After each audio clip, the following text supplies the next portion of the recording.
Eh, Buenas tardes, buenos días a todos los interesados, simpatizantes, miembros de la Sociedad Teosófica en América Latina, en los Estados Unidos, aquí en España. Sean bienvenidos a este estudio de la doctrina secreta que se lleva a cabo cada lunes de los meses del año.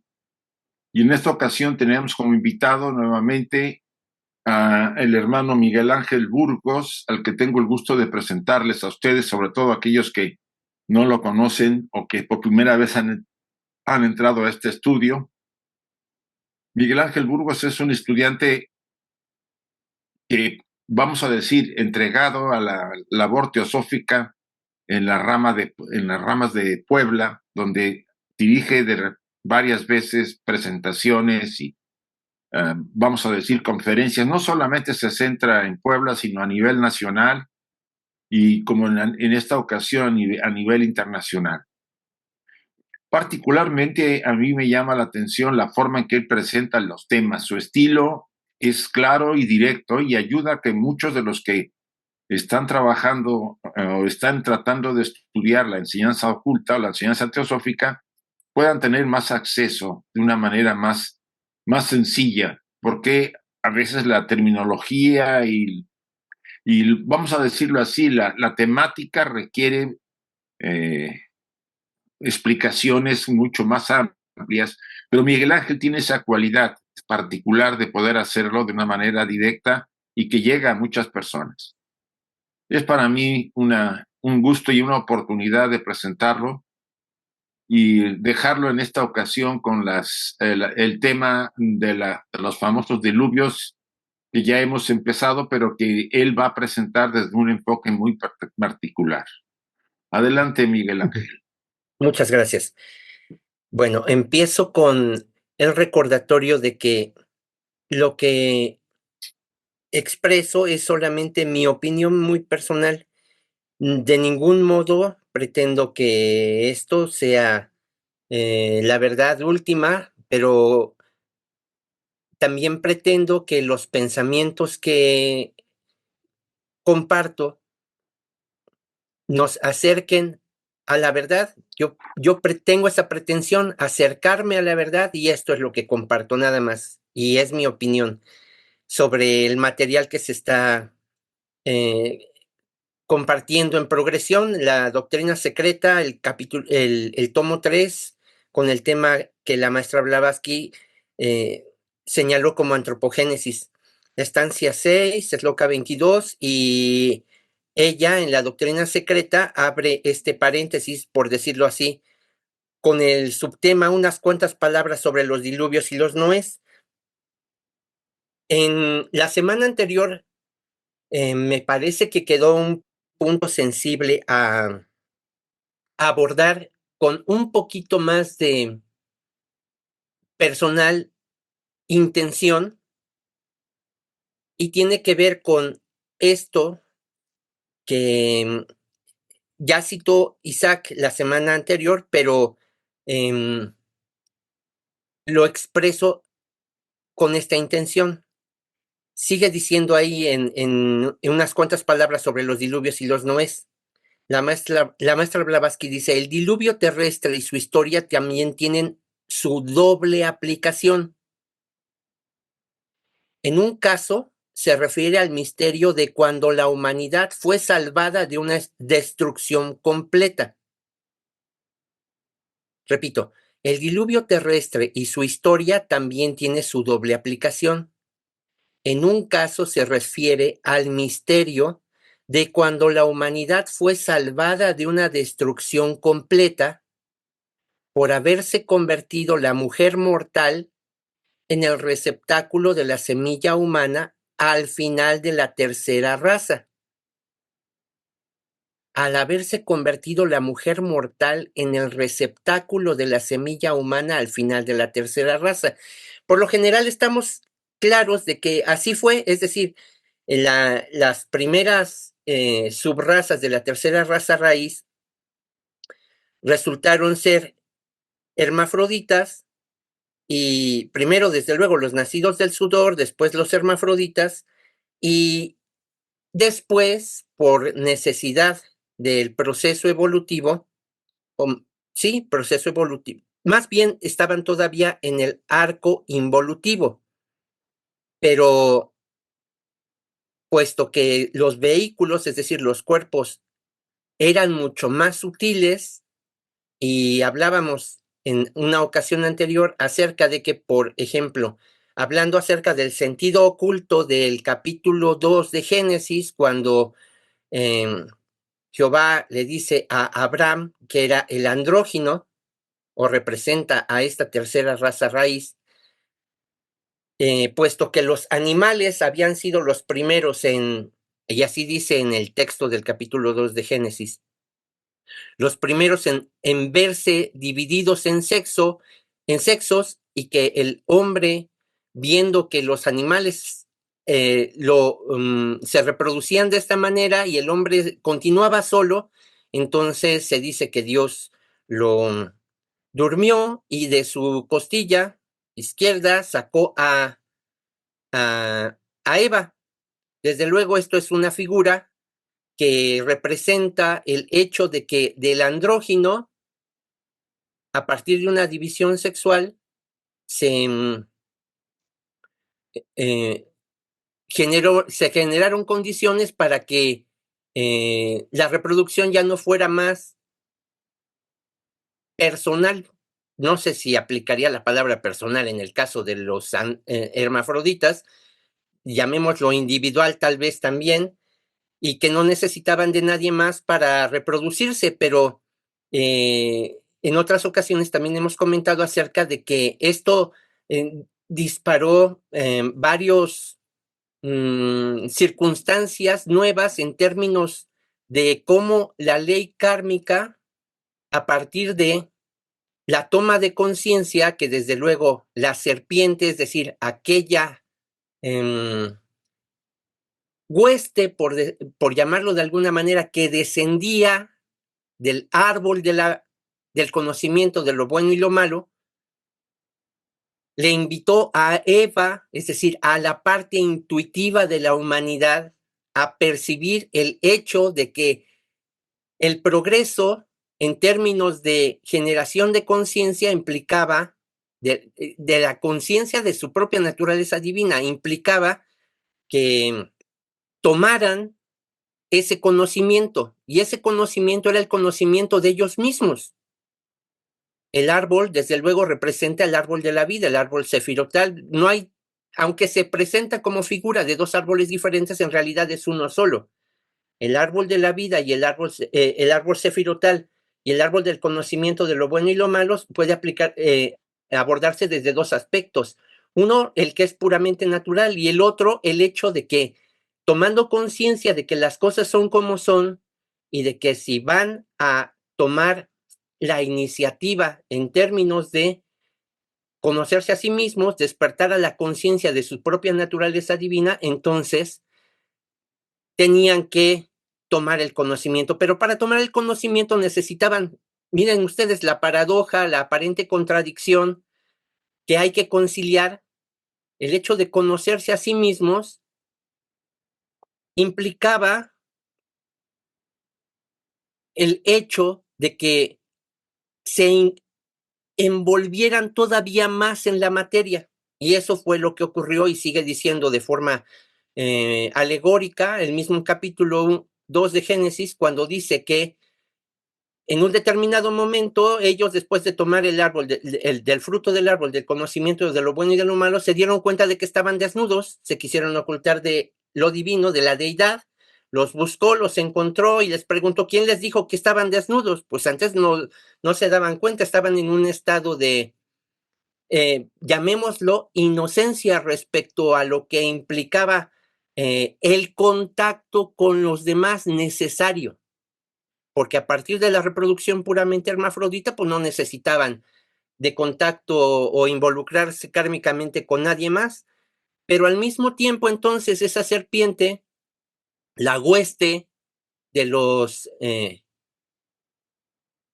Agnishvatas o los Manasaputras, que iban a encarnar en la especie humana, o más bien en el animal humano, los inspiraron, por llamarlo de alguna manera, es decir, los invitaron a entrar en el espíritu, fueron influidos para vivirlo de esa manera y tomar responsabilidad también por sí mismos. Entonces, una vez despierta la chispa de la autoconciencia, es decir, de la conciencia autorreflexiva y de la necesidad de involucrarse personalmente, ahora sí, involucrarse personalmente con otras a partir de una relación sexual para generar descendencia, pues entonces se enfrentaron a situaciones nuevas. Y por ejemplo, después de eso, de que tomaron conciencia de que estaban desnudos, se dice que Dios les hizo vestiduras de piel. Eso implicaba que de esa condición etérea tomaran vehículos mucho más densos, cubiertos de piel, para seguir el camino que la ley natural les señalaba. Bueno, pero entonces, si eso ocurrió naturalmente, ¿por qué se dice aquí esto? Regreso al texto del párrafo. La humanidad fue salvada de una destrucción completa por haberse convertido la mujer mortal en el receptáculo de la semilla humana al final de la tercera raza. Si esto era natural, es decir, si el camino involutivo y después pasar al arco evolutivo de la ley natural implicaba eso, ¿dónde estaba la amenaza de una destrucción completa? Ahí la maestra Blavatsky pone una nota al pie de la página que dice: cuando Narada, el asceta virgen, amenazó con terminar con la raza humana, impidiendo a los hijos de Daksha que la criasen. Y aquí entonces hay que abordar algunas ideas en este respecto, porque dicen los maestros de sabiduría que conviene eh, dar algunas pistas a los estudiantes para que aquellos que tengan el deseo de conocer la sigan, porque ellos toman para el servicio, es decir, para hacerse colaboradores con la naturaleza en la divina evolución de las ideas, a aquellas mentes que no son perezosas, sino que son capaces de, al encontrar una pista, seguirla hasta el final. Entonces, en vista de esta invitación, y puesto que la maestra Blavatsky pone esta nota al pie de la página, convendría saber de qué está hablando. Y entonces, esto es lo que encontré, a ver qué les parece. Dice, de acuerdo al Srimad Bhagavatam, Narada actuó como guía espiritual de los hijos de Daksha, conocidos como Ayasvas y las Sabalashvas, quienes por órdenes de su padre se les había indicado que multiplicaran a la población del mundo. Entonces, regreso a la idea. Narada actuó como guía espiritual de los hijos de Daksha, quienes por órdenes de su padre, es decir, de Daksha, se les había indicado que multiplicaran la población del mundo, pero que debido a la guía de Narada, prefirieron liberarse del mundo material, ya que Narada pensó que estos, sin tener otra finalidad que la creación material, lo mejor sería liberarles de esa tendencia.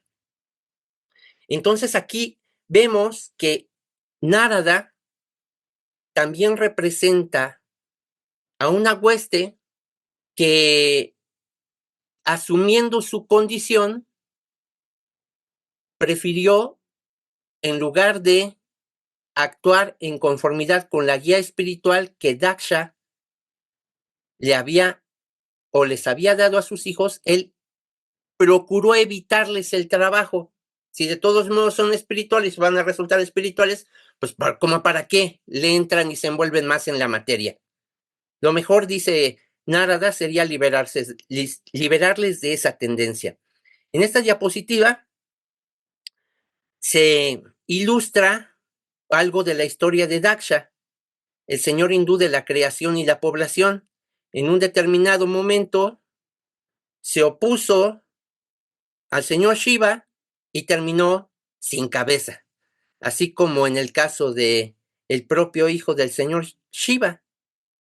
Pero así como en el caso del hijo del señor Shiva, al primer animal que se encontraron, le cortaron la cabeza y se la pusieron a Daksha.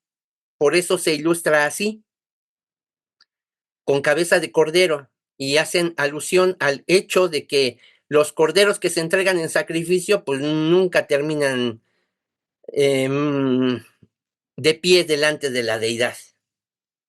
Bueno, pero seguimos entonces con esta historia. En el Shapata Brahmana, Vaivasvata produce una hija y por ella engendra la raza de los Manu, refiriéndose esto a los primeros manushas humanos que tuvieron que crear mujeres por medio de la voluntad. Aquí estamos viendo ya más relacionado la idea de por qué la mujer resultó salvadora de la humanidad en términos de ser receptora de la semilla de la raza humana o de la subraza, en este caso de la tercera raza raíz, refiriéndose esto a los primeros manushas humanos que tuvieron que crear mujeres por medio de la voluntad, es decir, todavía no había mujeres. La tercera raza raíz todavía no había desarrollado esa diferenciación y estos manushas tuvieron que acelerar este proceso natural para evitar la destrucción de la raza humana.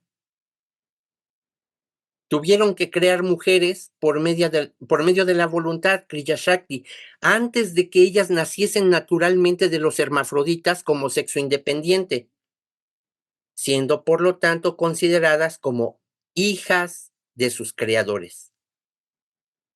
En ambos casos, porque la maestra Blavatsky habla acerca de dos casos, el caso de el que estamos abordando y el caso de cuando estos manushas dirigieron en barcos la salvación de la humanidad dirigidos por un pez, en términos de que habían sido advertidos que eso iba a ocurrir y que tenían que salvarse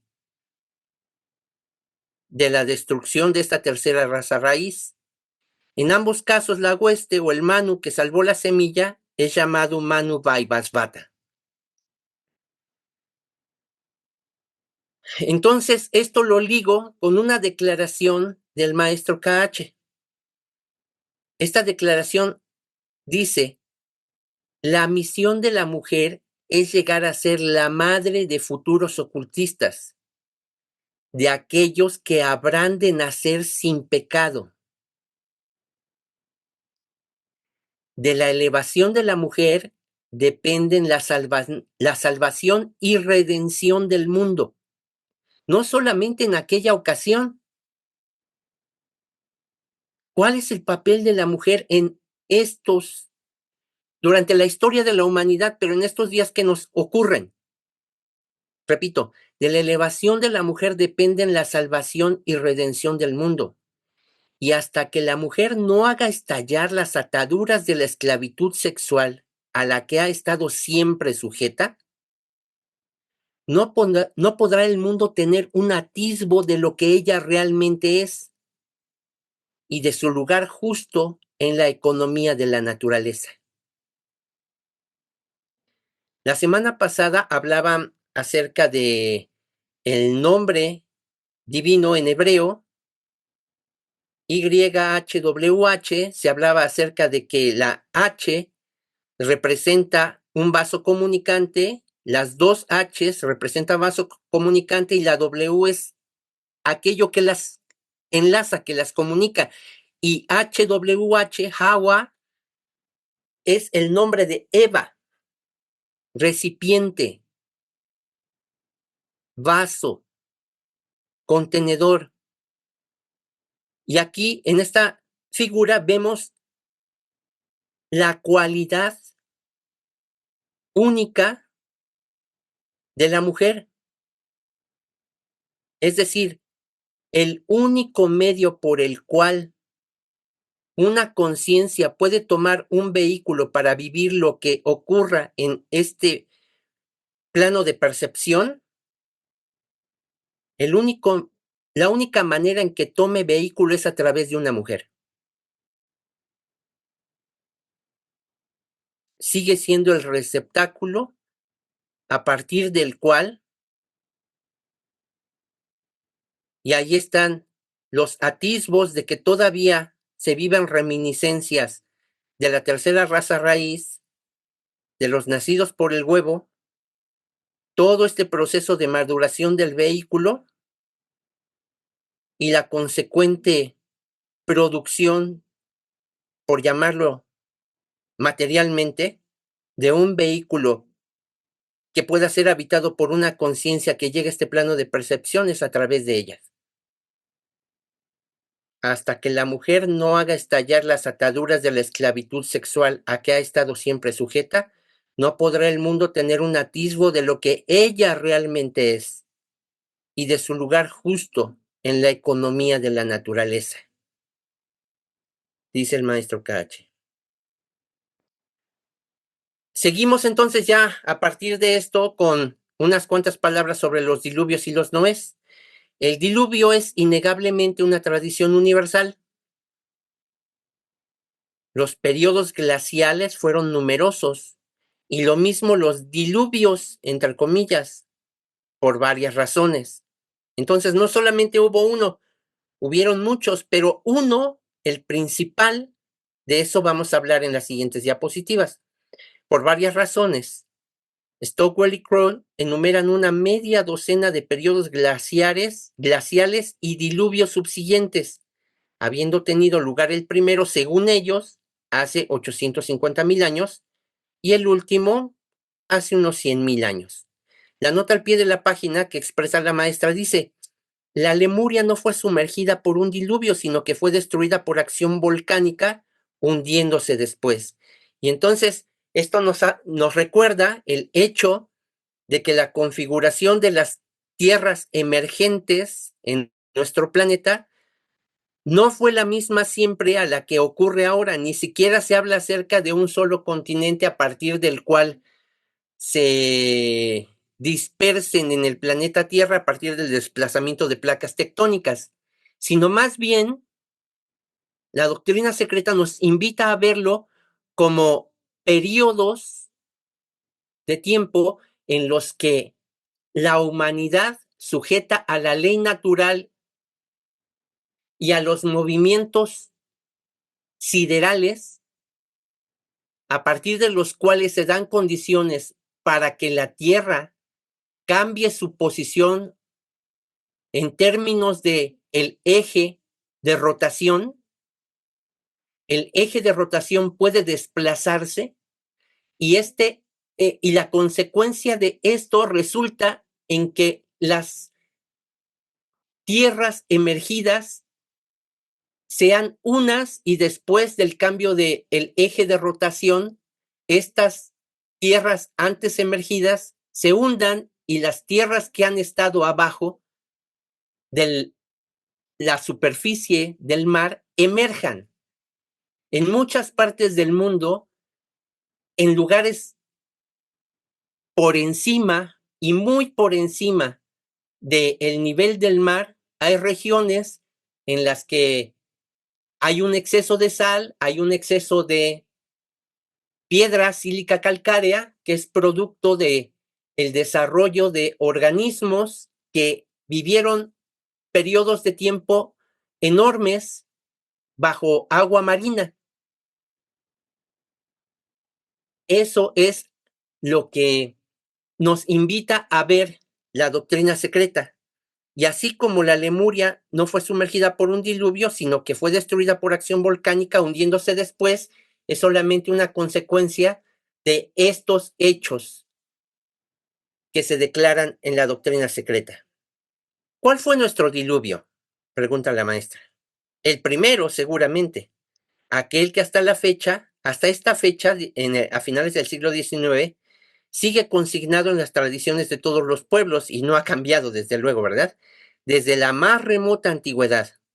El que barrió finalmente las últimas penínsulas de la Atlántida, principiando con Ruta y Daitia y concluyendo con la isla comparativamente pequeña mencionada por Platón.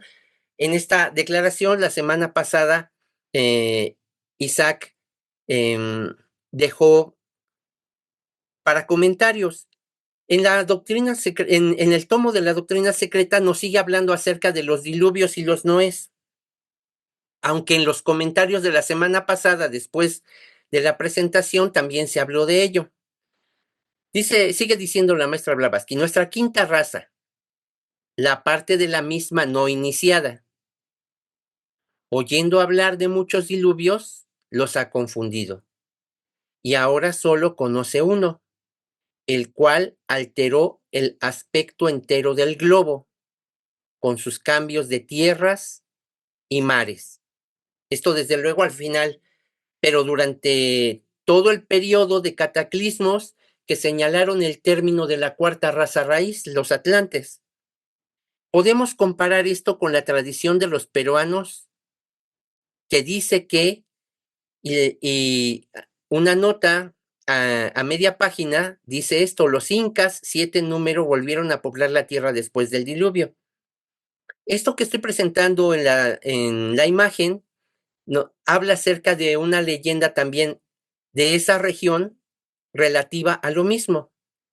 Dice, los hermanos Ayar, en la gran montaña Pacaritambó, en la gran montaña Pacaritambó, al noroeste de Cusco, tras un gran diluvio nacieron los hermanos Ayar. En la montaña llamada Tamputoco, partieron 4 jóvenes con sus respectivas esposas. Y esto nos recuerda la semejanza con el hecho de que Noé y su esposa y 3 hijos con sus esposas, también 8, salieron a poblar el mundo después del diluvio. Sigue diciendo para finalizar, luego de emprender cada uno su camino, el hermano Ayarmanco llegó a Cusco y encontró buenas tierras, hundió su bastón de oro y así fundó una ciudad con el nombre del dios Viracocha. Y en el nombre del sol, esta ciudad se llamó Cusco, ombligo en quechua. Esto nos hace recordar, por ejemplo, en el caso de México Tenochtitlan, que también se le llama el ombligo del mundo o el ombligo de la luna, ombligo en quechua, y se convirtió en la capital de Tahuantinsuyo, el comienzo del imperio inca. Entonces estamos relatando acerca de los diluvios y los noés que quedaron como reminiscencias en las culturas de todo el mundo relativas a lo que ocurrió en tiempos antiguos. Humboldt menciona la versión mexicana de la misma leyenda, pero confunde algo los detalles de la leyenda que aún se conserva respecto al Noé americano. Dice la maestra Blavatsky, no obstante, el eminente naturalista menciona 2 veces 7 compañeros y el pájaro divino que precedió al barco de los aztecas. Y cuenta así 15 elegidos en vez de 7 y los 14. Bueno, esta diapositiva representa al dios Tlaloc de los mexicas o aztecas, si quieren llamarlos así. Esta representación, recuerdan ustedes que Zeus tenía como arma el rayo, pues así Tlaloc también, esta serpiente que tiene asida en su mano representa eso, aquella energía que desciende del cielo a manera de rayo, y en su cuerpo tiene unas manchas que representan las gotas de agua. Y desde luego, si hubo un diluvio que pudieran ilustrar los aztecas o mexicas en términos de actividad divina, pues Tlaloc tenía que estar presente en estas condiciones, y se habla también acerca de Huitzilopochtli, y se dice que él nació en una tormenta y se le llama el colibrí azul, el pájaro divino. Haciendo referencia aquí, quiero comentar algo también relativo a esta divinidad de los aztecas, Quetzalcóatl, al que se le llama simplemente serpiente emplumada, pero no es en relación a solo el plumaje por sí mismo, sino al esplendor del plumaje, porque Quetzal significa eso, significa esplendor, o sea, la brillantez. Si pudiéramos, o si tuviéramos la intención de percibir aquello mucho más sutil que lo nuestro, es decir, que nuestros vehículos, si pudiéramos percibir o hacer un intento por aceptar intelectualmente el vehículo de alguno de esos, para nosotros sería pura luz. O sea, un vehículo tan sutil que nuestra percepción lo tomaría o lo apreciaría como pura luz. Así, por eso se le llama Quetzalcóatl.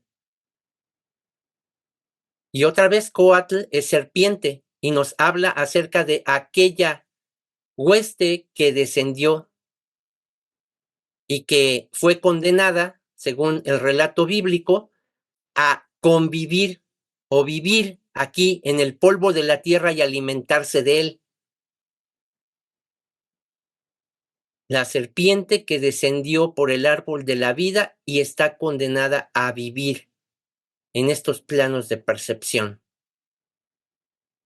La hueste de los egos reencarnantes. Xisutros, sigue diciendo la maestra Blavatsky, el Noé caldeo se salva y es transportado vivo al cielo, como fue transportado vivo al cielo Enoc, uno de los descendientes de Adán, por llamarlo un hombre, aunque sabemos que era un grupo humano realmente. Y Enoc, pues, fue una condición humana también en términos del proceso evolutivo, y se dice que Enoc, la vida de Enoc fue 365 años y fue tomado y transportado vivo al cielo. Pues hace referencia a las condiciones que vivimos ahora en el hecho de que la humanidad ahora vive años solares de 365 días. Sigue diciendo, Xisutros, el Noé caldeo, se salva y es transportado vivo al cielo como Enoc, con los 7 dioses, los Kabirim, o los 7 titanes divinos. También el Yao chino tiene 7 figuras que se embarcan con él y que él animará cuando toque tierra y las use como semilla humana.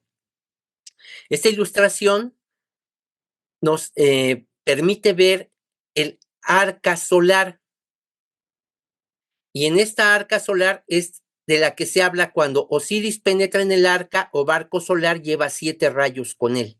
Desde luego no se ve a Osiris aquí, pero quise tomar esta ilustración para hacernos una idea de cómo los egipcios representaban el arca solar o barco solar. Y ya para concluir esta participación en términos de esta presentación, sobre unas cuantas palabras sobre los diluvios y los noés. Miren ustedes cuando habla acerca de Xisutros, el Noé caldeo se salva y es transportado vivo al cielo como Enoch con los 7 dioses, los Kabirim, o los 7 titanes divinos. Sanconiatón o Sanchoniatón considera a los Alete o titanes, los Kabirim, como contemporáneos de Agruero. ¿Quién era Agruero? La nota al pie de la página dice: Agruero es Cronos o Saturno y el prototipo del Jehová israelita, relacionado con Arga, la luna, o el arca de salvación. Noten ustedes aquí, entonces, cómo los Noés y las arcas de salvación se relacionan en todas las culturas. Sigue diciendo, Noé mitológicamente es uno con Saturno, pero entonces esto no puede referirse al diluvio terrestre. Entonces, estos diluvios a nivel cósmico, como el propio diluvio, en el que la emanación desde aquello que siempre es, sea ya universos o no, de adentro hacia afuera, por llamarlo alegóricamente, todo este proceso de la primera diferenciación y la generación del cosmos completo a partir de la generación de la percepción de la dualidad, que es el segundo logos, y el tercer logos, una conciencia que percibiera lo que estaba ocurriendo, los Dayan y Chohans, y que a través de su meditación ellos pueden tomar conciencia del plan divino o de la conciencia o inteligencia universal o cósmica para, al observar ese plan divino en su meditación, pueden proyectarlo hacia los planos densos de manifestación a través de la fuerza eléctrica universal. Imprimir ese modelo en la materia y desarrollarlo desde los planos sutiles de la manifestación hasta aquellos más densos. Y sigue diciendo acá, repito desde el principio del párrafo, Sanconiatón o Sanchoniatón considera a los Aletee o titanes, los Cabirin, como contemporáneos de Agruero, y ya vimos que Agruero es Cronos o Saturno, y es correspondiente con Noé, el gran dios fenicio. Agruero, el gran dios fenicio, al que intentó Faber identificar con Noé.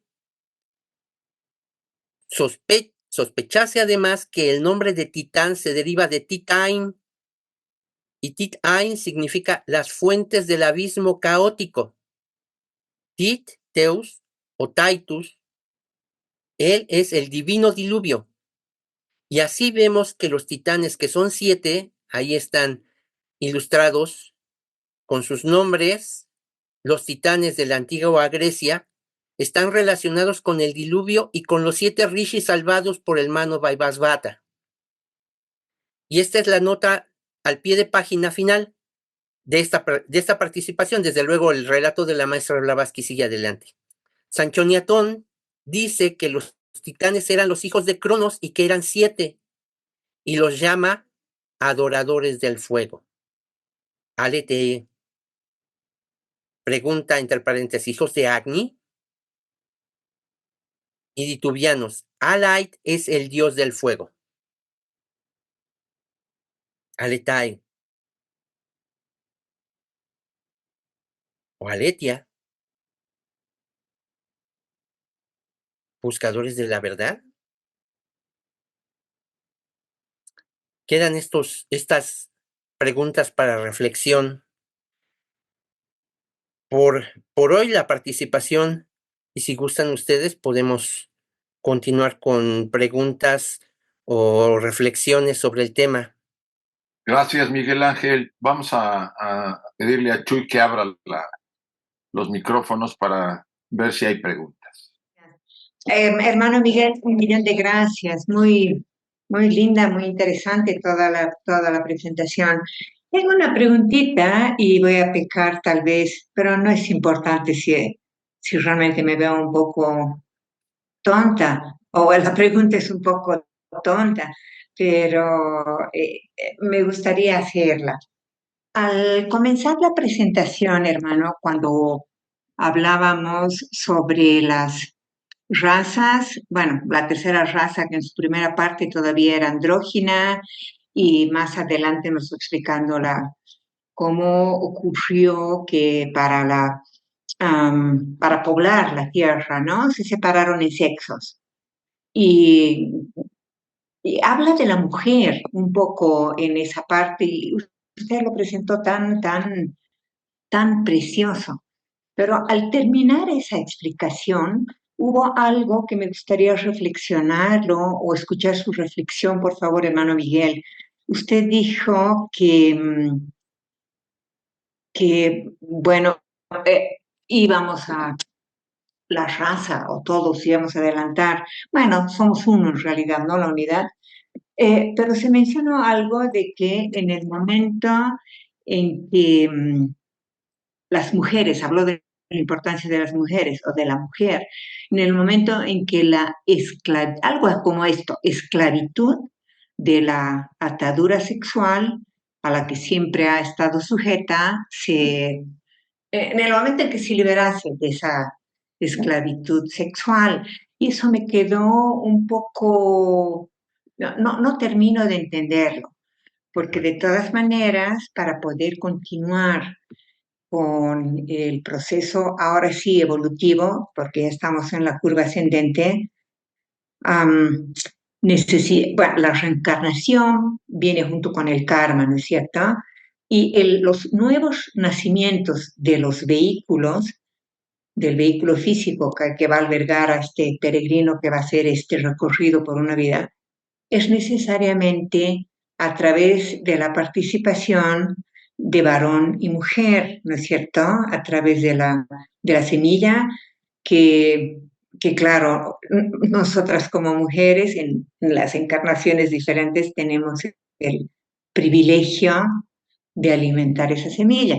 Entonces, viendo esto, no entendí mucho a qué se refería esto de la esclavitud, de la atadura sexual a la que la mujer ha estado siempre sujeta. Podríamos reflexionar un poquito sobre eso. Muchísimas gracias. Mira, Vilma, gracias por ayudarme en esta reflexión.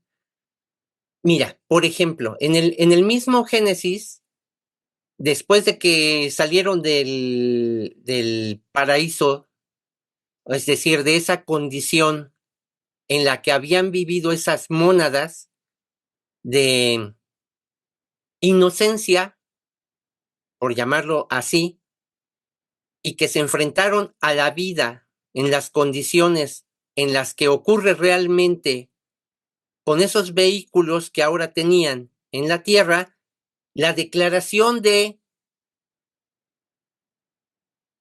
la divinidad de Jehová era que ella iba a tener el deseo por su esposo y que él la iba a dominar. Eso nos hace reflexionar respecto a la cultura en la que se estaba expresando esta alegoría. Eran muy patriarcales. Y quitarse eso, es decir, la idea de la superioridad masculina, de la inferioridad femenina, del dudar incluso en algunas o en varias culturas durante la historia de la humanidad, que la misma mujer tuviera alma, de los condicionamientos religiosos dogmáticos relativos que ahora todavía se viven y que se justifican en muchas culturas para señalar el hecho entre ellos de que la mujer es inferior, de que solamente causa problemas, de que no tiene por qué imponerse a la figura masculina, de que ni siquiera es su igual. Eso se ha vivido durante gran parte de la humanidad. Inclusive en nuestro propio tiempo hay culturas en las que eso opera como una realidad viviente, pasando por alto el hecho de que en el mismo principio, como habíamos comentado y reflexionado sobre lo que dice la maestra Blavatsky y las alegorías que se hacen en la cultura hindú respecto a que alguna hueste, viendo que no había realmente necesidad de que la humanidad descendiera en la materia, puesto que se podía evitar, se hiciera así. Y solamente a partir de el desarrollo adelantado o apresurado de la figura, porque no encuentro otra manera de explicarlo, de la figura de este ser cuyo desarrollo era indispensable para que la raza humana no solamente prosperara, sobreviviera en términos del proceso evolutivo. Se ha dejado de lado. Y si así fue al principio, no es tan diferente en esta época. Es decir, se dice que de los 0 a los 7 años, el humano vive en lo que se describe como el eje materno. ¿Y qué implica? Mayormente si la madre está viva, pero aún si la madre hubiera estado ausente por cualquier causa, de que hubiera muerto, de que no estuviera porque no supo cómo quedarse o por cualquier cosa, siempre hay aquellos o aquellas que, que cumplen las funciones del arquetipo femenino materno. ¿Y cuáles son las atribuciones de este arquetipo femenino materno? Desde luego, primero, el formar el vehículo. Y al formar el vehículo, protegerlo de todo el entorno, inclusive si este entorno está tremendamente viciado, con todos los obstáculos culturales, familiares o de nación o circunstancias históricas que se vivan. La mujer, el primer objetivo de la mujer es preservar y generar este vehículo, y después de preservarlo y generarlo, salvarlo, porque ese ser que acaba de nacer no está en condiciones de sobrevivir por sí mismo. Tiene que ser alimentado, tiene que ser limpiado, tiene que ser cuidado, tiene que ser sostenido, contenido, y durante todo este periodo, el ser humano, hombre o mujer, entiende cualidades que sostienen la vida y que no solamente sostienen la vida, sino que lo alimentan emocionalmente y que sustentan su desarrollo en todos los niveles del ser, no solamente en el físico, en el energético, en el emocional, en el mental. Es contenido dentro del campo familiar, el hogar, por alguien que cumple el rol del arquetipo femenino materno. Si esto no fuera así, ¿qué posibilidad tendría este animalito humano acabado de nacer, por llamarlo materialmente tal cual es, de sobrevivir, de desarrollarse, de generar condiciones no solamente de autoestima, sino de una percepción equilibrada de lo valioso que es, si no fuera por el arquetipo femenino materno que cumple esa función?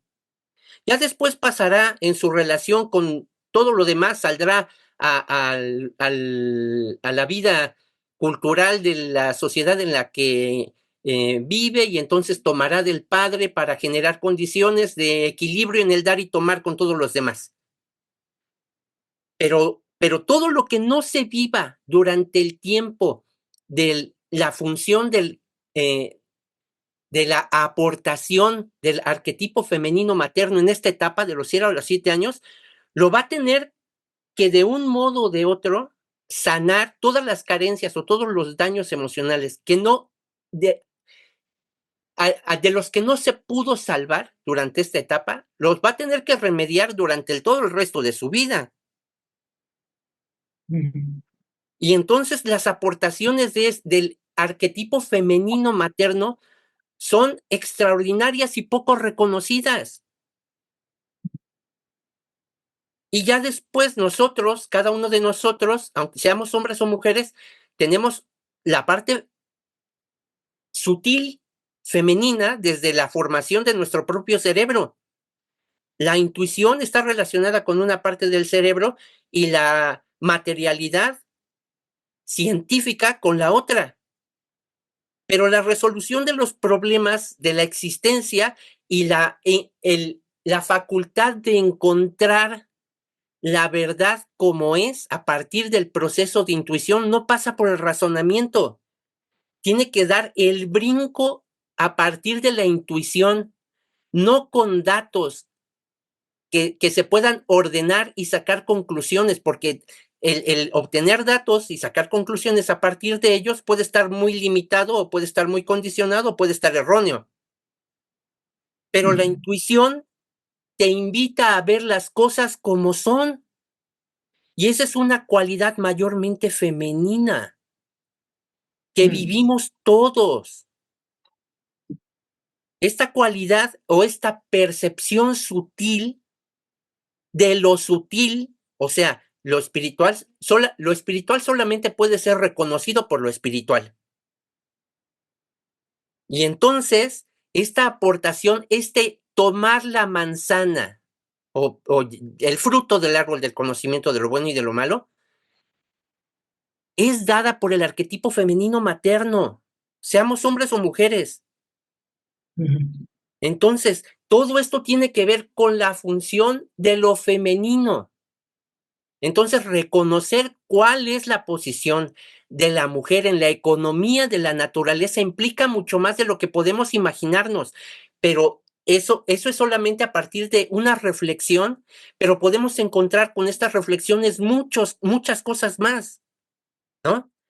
Pero eso no lo puede trabajar nadie por nosotros, o lo trabajas tú, y entonces le das a la mujer el lugar que naturalmente le corresponde en la economía de la naturaleza. Y empieza mencionando al maestro, la madre de los futuros ocultistas, aquellos que nacerán sin pecado. Es decir, aquello que se le reprocha a la humanidad como error, que eso es el pecado, solamente va a ser hecho a un lado cuando la mujer o el arquetipo femenino materno tome su lugar en la economía de la naturaleza, o le reconozcamos su lugar en la economía de la naturaleza.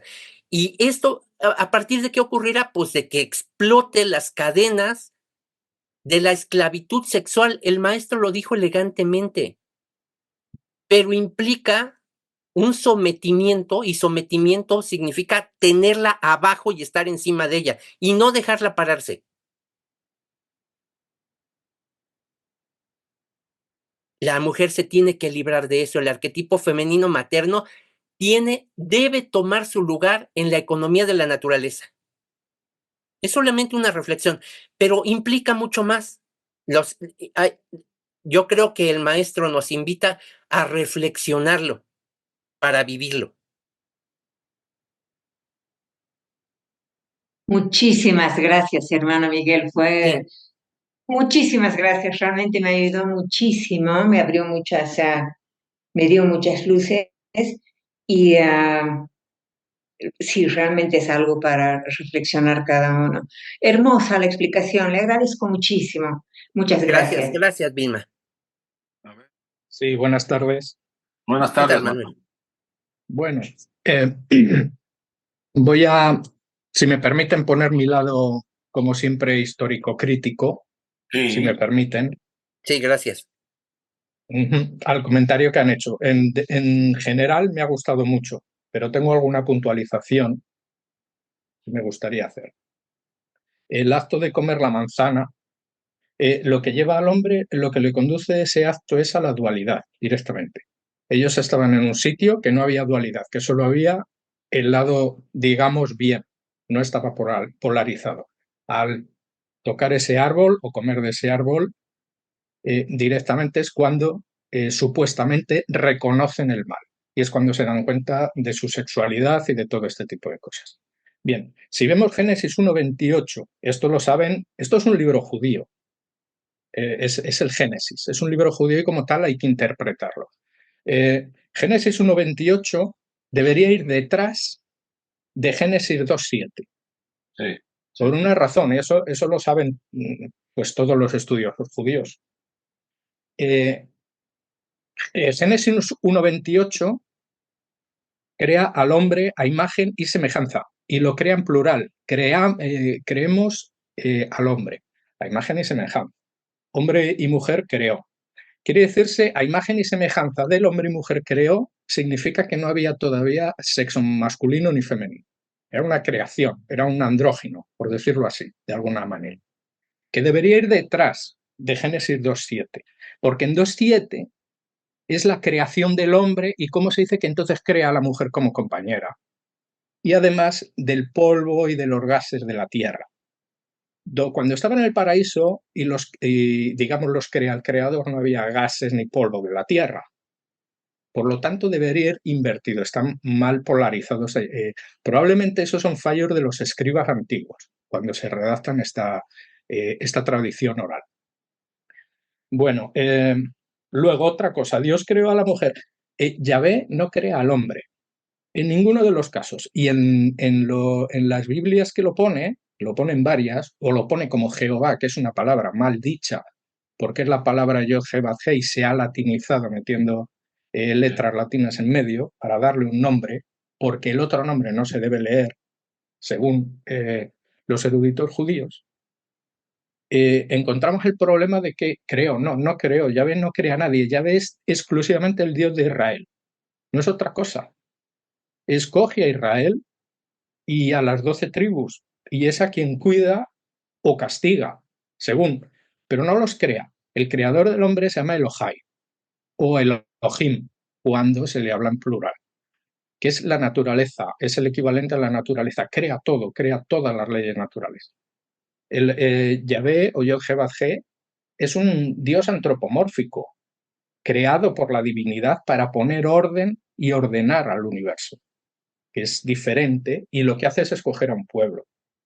Entonces, se ha dicho muy bien, antes comentó lo de los receptáculos. Sí que es verdad que la palabra Yahvé, Yod-Heh-Vav-Heh, son 4 letras, es un tetragrama hebreo, de letras hebreas, que el Yod es una gota de semen, la Het es un receptáculo como un vaso comunicante, la Vav es el comunicador y la He siguiente es el otro que recibe del comunicador. Es decir, la gota seminal del absoluto que cae a un receptáculo, se comunica y cae a la materia, para hacer un orden establecido. En realidad, lo que se busca es hacer eso, ¿no? En este tipo de manifestaciones de cómo hacerlo gráficamente. Luego, el diluvio universal o los diluvios, el diluvio se puede interpretar de 2 formas, histórico-crítica científica o teológica, de las 2 formas. Y arqueológicamente está datado como único diluvio el diluvio de Mesopotamia, el sumerio, el antiguo. Sí.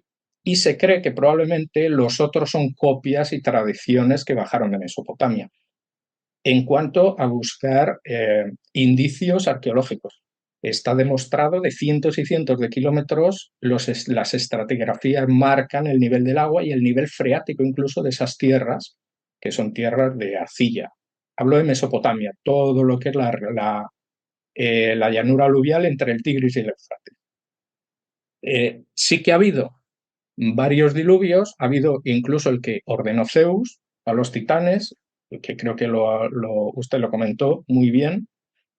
Ha habido el que he mencionado, que es el más antiguo, es el mito de la Trajasis, y viene, aparte del poema de Gilgamesh, viene también en Enuma Elis, que es el libro de la creación sumerio. Y luego Babilonia, se fue modificando.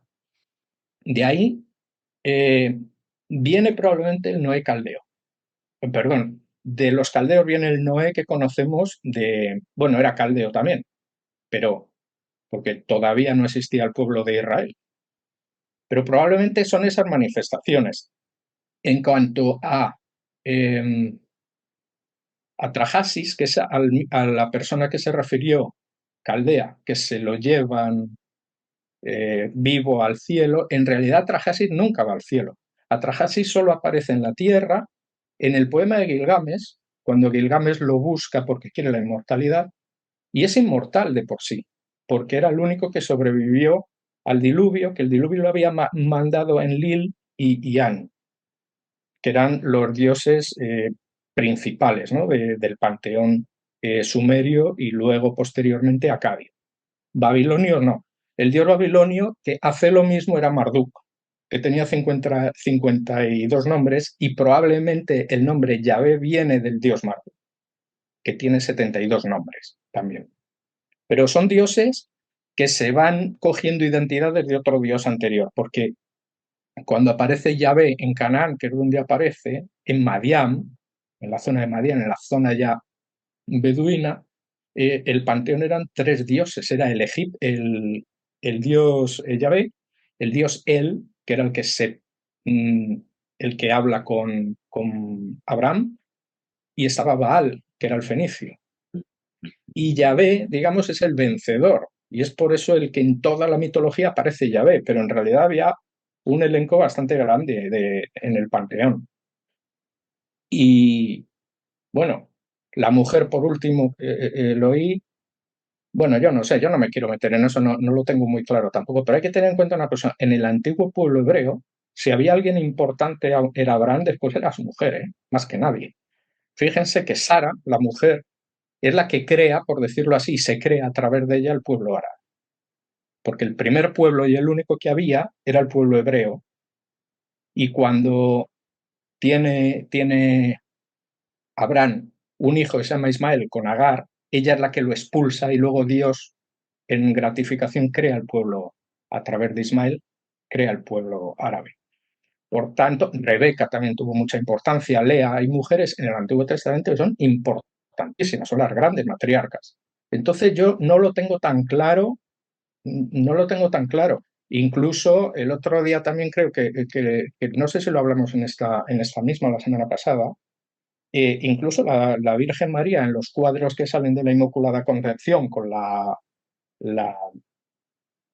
luna bajo los pies como vencedora del pecado, tampoco era ella, era Sión como madre del pueblo de Israel, era Sión. Lo que pasa es que en el siglo IV se mete como María, ¿no? Empieza a meterse como María, pero era así. Bueno, nada más, solo era esos comentarios. Muchas gracias por todo.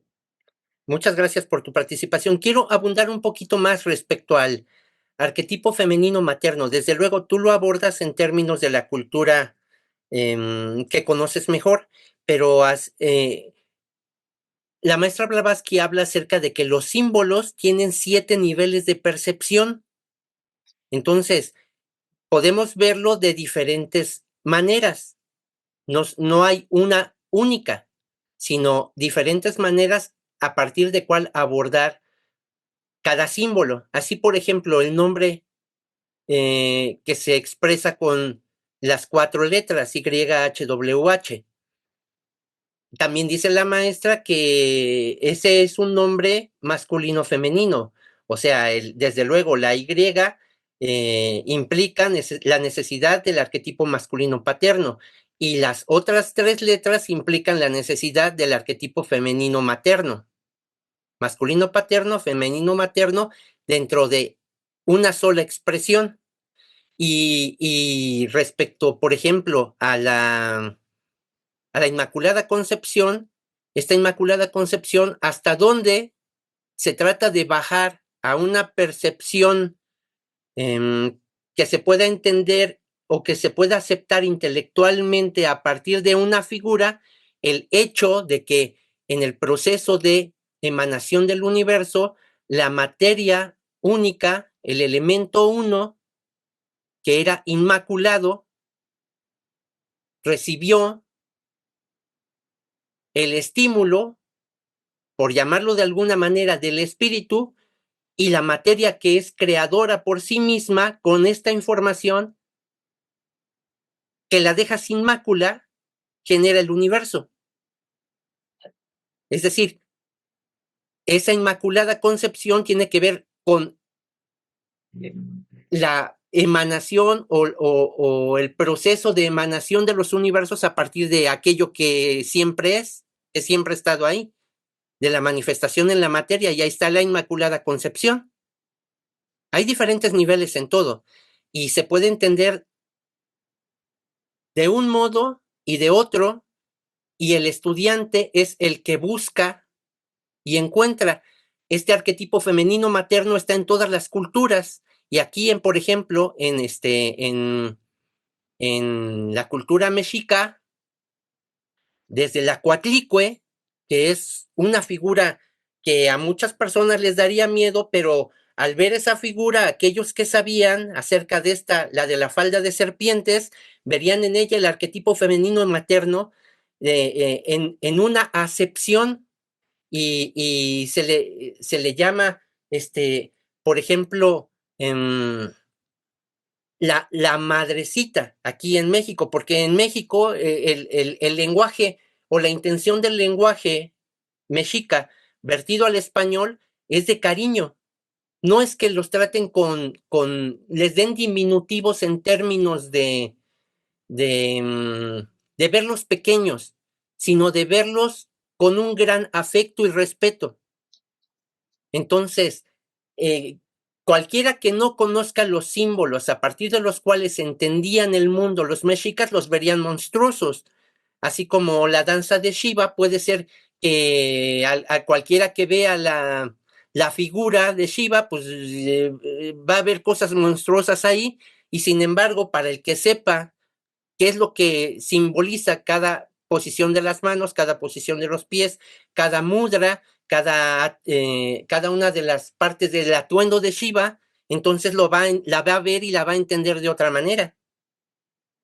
Y cada una es muy respetable y cada una va a permitir, a permitirnos hacernos sensibles a aquello que se nos está invitando a ver, de una manera artística para un pueblo o para otro.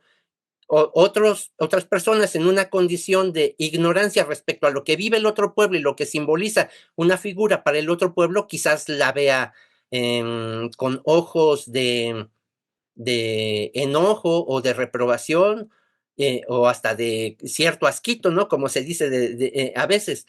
Pero para el que sí lo ve en términos de la percepción cósmica, más consciente o menos consciente, pero que lo ve desde su cultura, los ve de otra manera.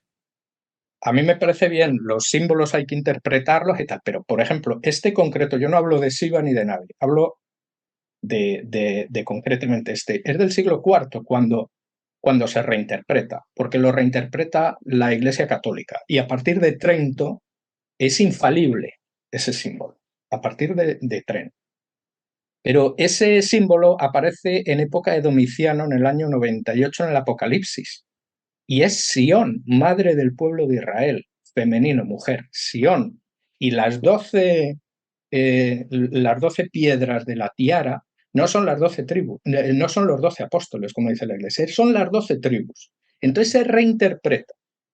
Luego otra cosa, la palabra que está muy de moda, decir a Yod-Heh-Vav-Heh, Yahweh con W, eso en realidad para un estudioso de las escrituras antiguas es una aberración, simplemente, porque se le ha querido poner un nombre a lo que no tiene nombre. Es que precisamente la palabra Yod-Heh-Vav-Heh no se puede leer con un nombre, sino por cada letra. Uh-huh. Y lo que se ha intentado es europeizarlo, metiéndole palabras en inglés y la W y darle explicaciones luego como lo de que la V, la VAV sería Eva, no sé qué, pero realmente no es eso. No es eso, porque se puede reinterpretar, pero no está bien hecho. Deberían haber hecho símbolos nuevos, porque este es un símbolo antiguo que no tiene nada que ver con lo que es, con lo que se le está diciendo. Incluso ni siquiera es el Dios supremo, es un Dios antropomórfico, es el Dios que ve de espaldas cuando recibe la ley Moisés. Es el Dios que habla con Abraham, que viene con 2 ángeles antes de destruir Sodoma, que a Sodoma lo destruye porque lanzan el diluvio universal de Noé, porque había el hombre, la creación, que daba solo un 1% a la tierra, porque se habían mezclado los ángeles que bajaron y procrearon con las mujeres. Se habían creado la raza de los gigantes, los Nephilim.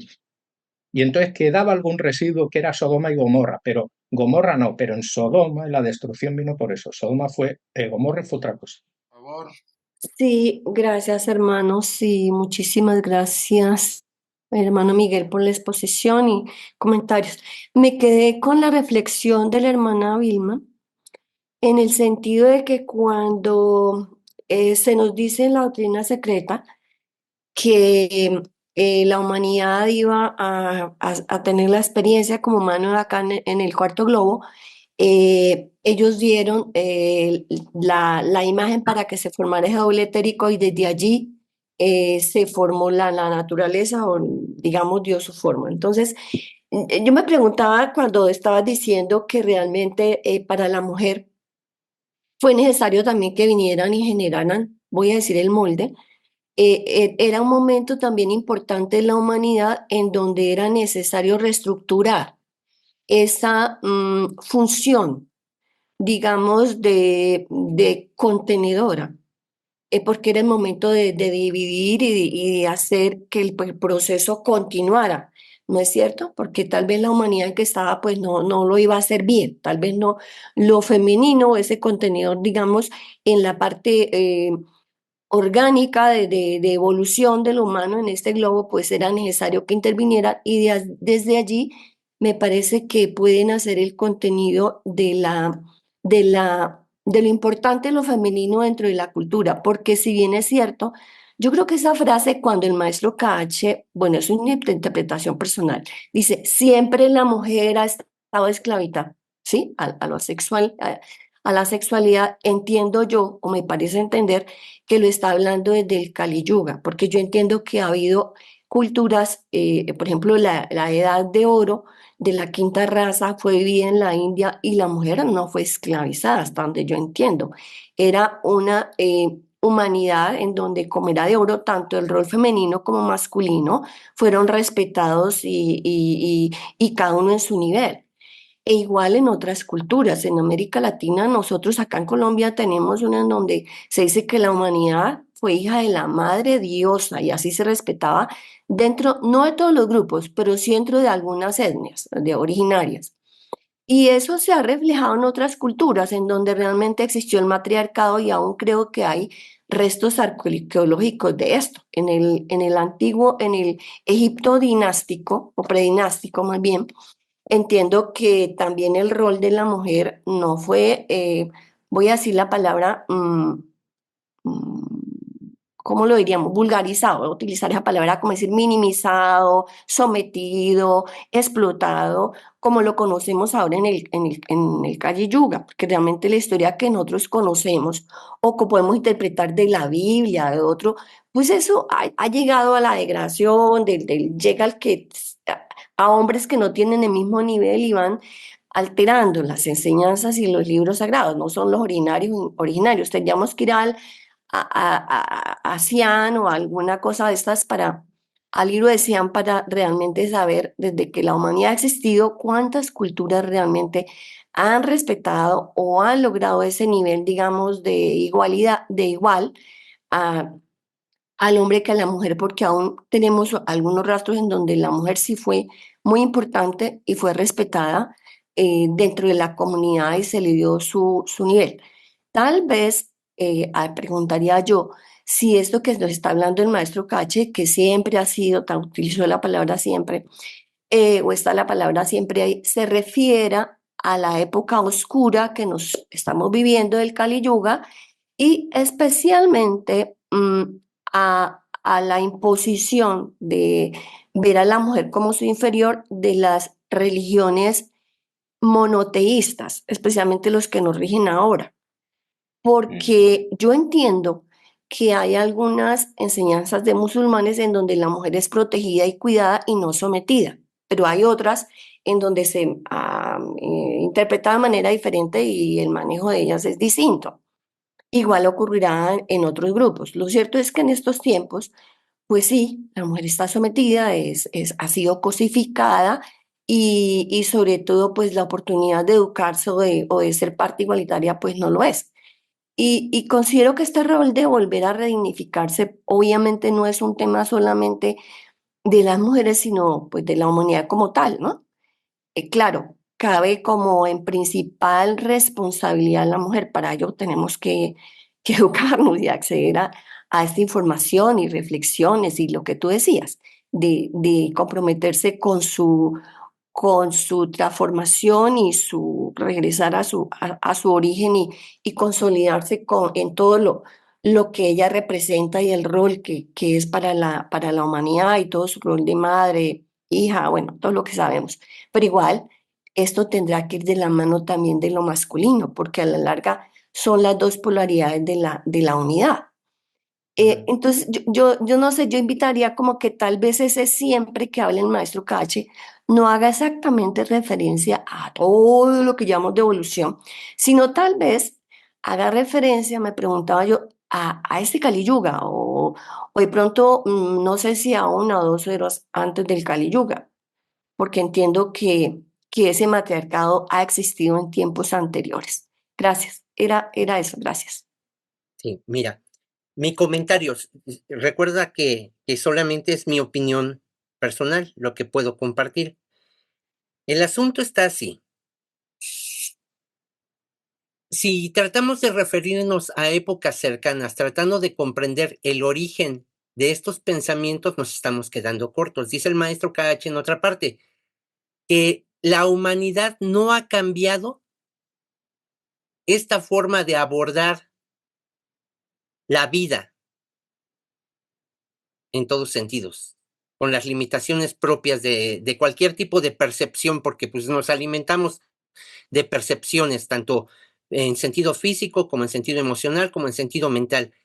Es tremendamente egoísta y no ha cambiado en 1 millón de años. Yo no sé si sea literal la expresión del maestro KH o sea figurativa, Ujú. pero eso es lo que dice, no ha cambiado Hermano en Miguel. 1 millón de años. Hermano Miguel, Sí, ¿cuántos años, o sea, desde que terminó la era de oro creo que yo no sé si mi pregunta, que terminó la era de oro de la quinta raza que fue en la India, no sé hasta allá, empiezan otras eras en donde ya la formación, digamos, la conexión de los humanos más desarrollados con su parte, con su yo superior, con su divinidad, es mucho más elevada y empieza a cimentarse la simiente, la quinta raza. Se le llama la era de oro, que fue vivida, imaginen, en el antiguo esto.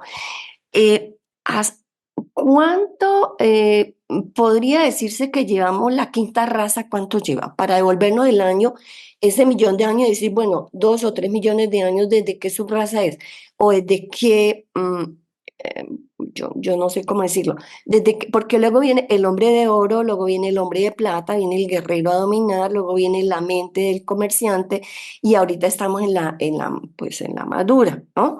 ujú. Y esta creo que es la más cortica, gracias a Dios. Entonces, 400.000 en- años no son cortitos, ¿eh? 432 no, no, años. no son corticos, pero no son, pero la edad de la quinta raza no empezó hace 1 millón de años, ¿o sí? Mira, lo que te puedo decir al respecto es esto. En toda la historia de la humanidad, desde la Lemuria hasta los Atlantes y llegando a esta quinta raza raíz, ha habido edad de oro y declinaciones. O sea, todas las culturas alcanzan su máximo y a partir de ahí el egoísmo nos gana, y digo nos Claro. gana porque estuvimos ahí también. Si lo vemos desde un punto de vista de los egos reencarnantes que no están sujetos al espacio ni al tiempo, y que el espacio y el tiempo es nuestra percepción, y que vivimos eso también y que solamente a partir de las experiencias de lo que vivimos como alma generamos las condiciones para vivir otra vez, y que en nuestra propia vida aquí y ahora tienes tu inicio, tienes tu máximo y viene tu declinación. Pero hay que verlo en qué términos, en términos físicos, en términos intelectuales, en términos emocionales, en términos de el despertar a la conciencia de tu propia naturaleza espiritual. O sea, desde, como dice respecto a la declaración de Hermes Trismegisto en la tabla Esmeralda, así como es arriba es abajo, así como es lo grande es lo pequeño, así como es adentro es afuera. Solo hay una vida y ley, y aquello que la ha generado es uno, y por tanto no hay ni arriba, ni abajo, ni adentro, ni afuera, ni grande, ni pequeño, porque todo es uno en la economía divina. Entonces, ese modelo se repite vez tras vez, tras vez, tras vez. Y te invito a verlo así. No trato de generar condiciones de limitarte en ningún sentido. Más bien, ábrete a todas las posibilidades. ¿En qué términos?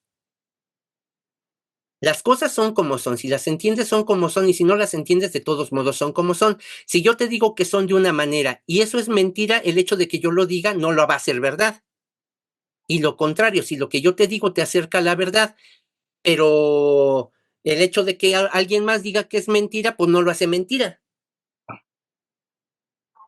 Entonces, la invitación es, no te quedes con un modelo limitado, sino que intenta ver si este modelo que te está presentando la tabla esmeralda, lo aplicas a diferentes cosas.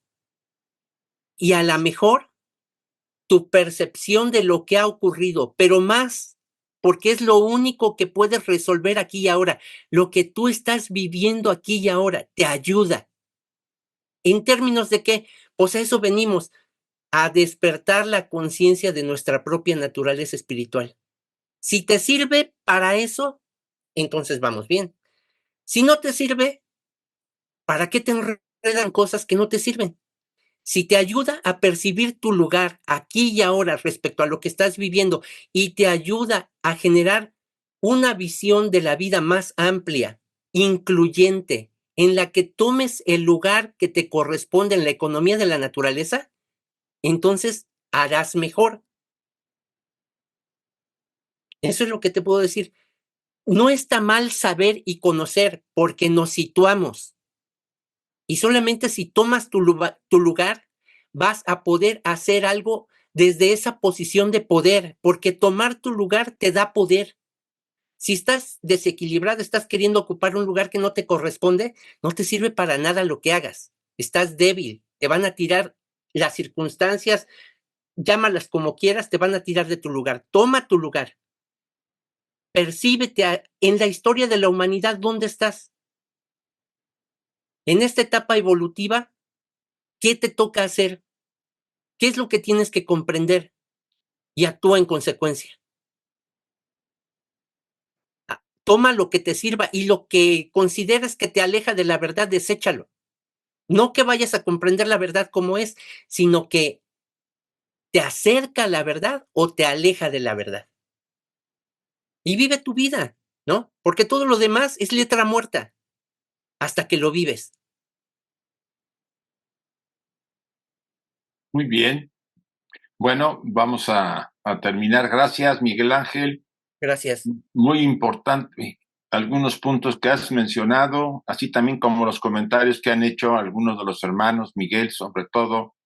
A mí me parece que uno siempre aprende, vamos a decir, diferentes elementos cuando uno toca ciertos temas que pudieran ser muy cortos y al contrario, cuando se expanden uno se da cuenta de la profundidad que tiene.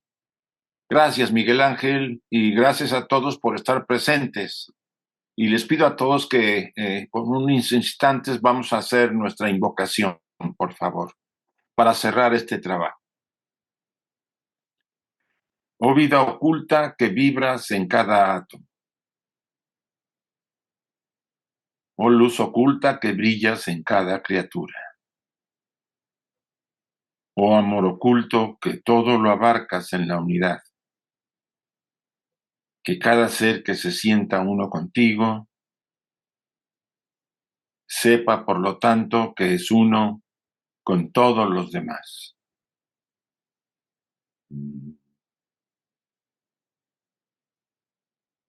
Así sea.